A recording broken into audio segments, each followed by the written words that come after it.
Bonjour, ici Jean Gauthier et dans cette vidéo, il me fait plaisir de vous présenter mon livre. Non, c'est pas un livre sur les autres, c'est pas un livre sur un saint, quoi qu'il est en devenir. C'est un livre, c'est mon autobiographie spirituelle en sa présence aux éditions Artege en France et chez Novalis au Canada.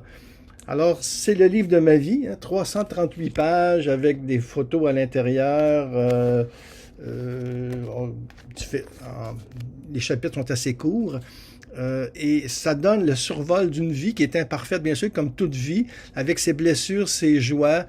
Et c'est la foi que je partage, mon espérance.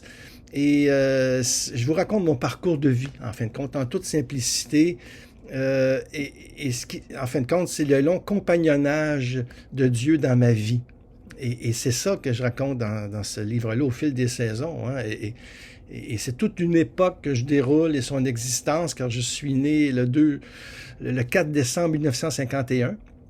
Donc, je parle de mon enfance, de l'adolescence tourmentée, de la vie de hippie à la conversion au Christ le 2 juin 1972. Je parle de ma famille, mon expérience à l'Arche en France quand j'avais 20 ans, mon expérience à la Trappe d'Oka comme jeune moine. Mon mariage heureux avec Anne-Marie, ma vocation d'auteur. Je vous partage mon expérience au Café Chrétien aussi. Professeur d'université quand même pendant 20 ans à l'Université Saint-Paul. La thèse de doctorat aussi que j'ai écrite sur Patrice Latour-du-Pin, un grand poète français. Ma rencontre avec Thérèse de Lisieux, où je vais lui consacrer une dizaine de livres, et maintenant prédicateur de retraite jusqu'à l'animation au Jour du Seigneur à Radio-Canada. Je termine par la mort de mes parents jusqu'à l'écriture de ce livre. Donc, c'est vraiment un voyage intérieur que je vous propose. Et c'est pour rendre hommage aussi aux personnes que Dieu a placées sur ma route et qui ont su révéler la beauté de son visage. C'est une épopée dans le monde et en Église.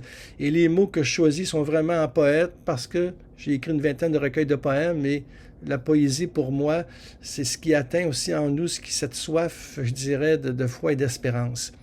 Et je vois la vie en poète, mais je la traverse en croyant. Et poésie et foi se nourrissent mutuellement dans ma quête du Christ. Et on peut dire que j'ai risqué ma vie sur l'invisible et ne suis pas tombé dans le vide.